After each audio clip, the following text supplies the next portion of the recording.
اور یہ مسلمانوں کا عجیب دستور ہے تاریخ میں کہ ابو سفیان جو حضور سے لڑا، تاریخ ثابت کرتی ہے، اس میں کوئی اختلافی بات بھی نہیں۔ ابو طالب علیہ السلام جنہوں نے حضور کو پالا، پھر یزید جس نے نواز رسول کو شہید کیا، اور نواز رسول کے چاہنے والے ہم اور آپ جو ان کے غم میں روتے ہیں۔ تاریخ کی عجیب ستم ظریفی ہے کہ جو رسول سے لڑے وہ مسلمان، جو نواز رسول کو شہید کرے وہ مسلمان، جو حضور کو پالے وہ کافر، جو نواز رسول پر روئے وہ کافر۔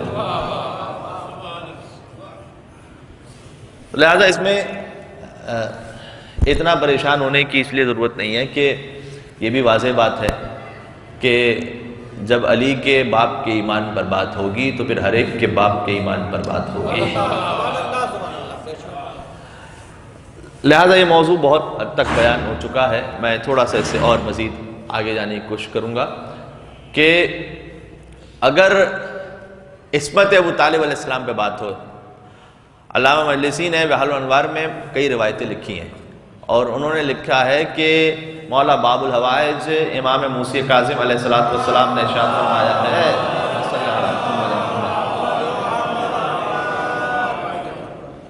کہ ابو طالب وہ وصی خدا تھے کہ جنہوں نے سابقہ اوصیاء کی امانتیں سرکار ختمی مرتبت کے سپرد فرمائی تھیں۔ لیکن یہ جملہ بہت قابل غور ہے۔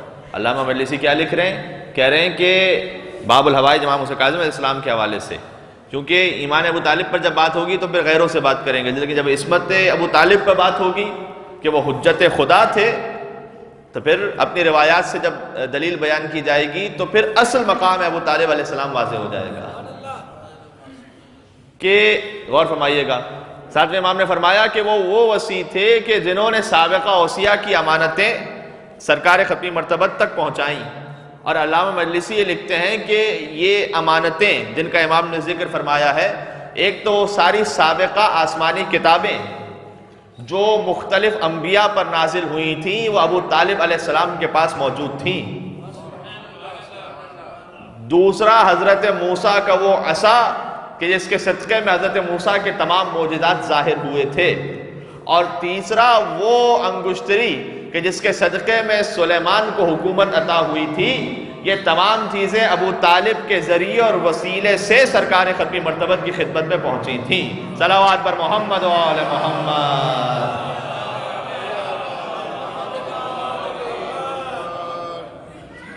لہذا خود امام باقر علیہ السلام کی بھی حدیث ہے، فرمایا کہ لو رجح اللہم صلی علی محمد و آل محمد لو رجح ایمان ابو طالب علی کفۃ و ایمان ھذا الخلق علی کفۃ اخری لرجح کفتہ۔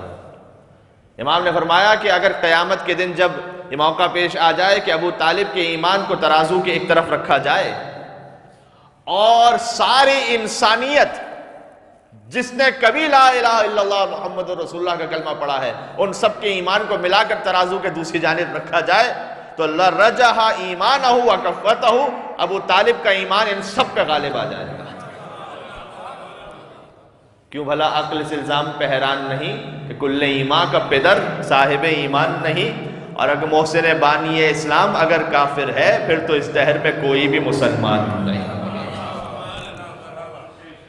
کیونکہ اگر یہ حجت خدا نہ ہوتے تو توحید کا پہلا جلسہ کبھی عمران کے گھر میں نہ ہو رہا ہوتا۔ دیکھیں آپ غور فرمائیے گا۔ اچھا کہیں اور دور کیوں جائیں، دیکھیں ابو طالب سے بڑھ کر کون صحابی رسول ہو سکتا ہے؟ اس لیے کہ باقی تو وہ تھے کہ جو حضور کے پاس پلتے رہے، اور یہ وہ تھا کہ جو حضور کو پالتا رہا۔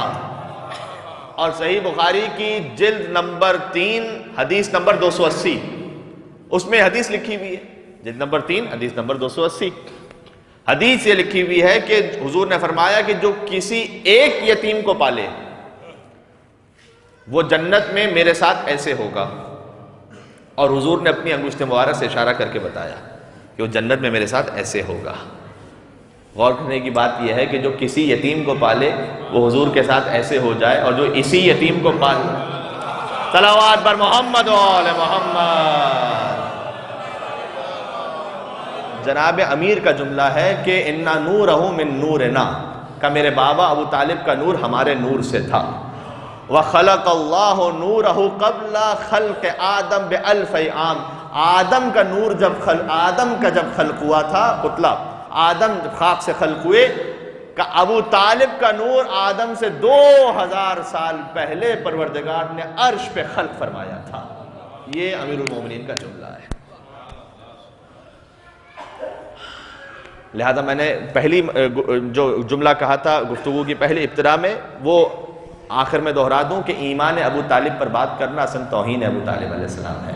وہ حجت خدا تھے، عصمت ابو طالب علیہ السلام پہ بات ہونی چاہیے. وہ وسیع انبیاء تھے. برحمتك يا أرحم الراحمين وصلى الله على محمد وآله الطاهرين.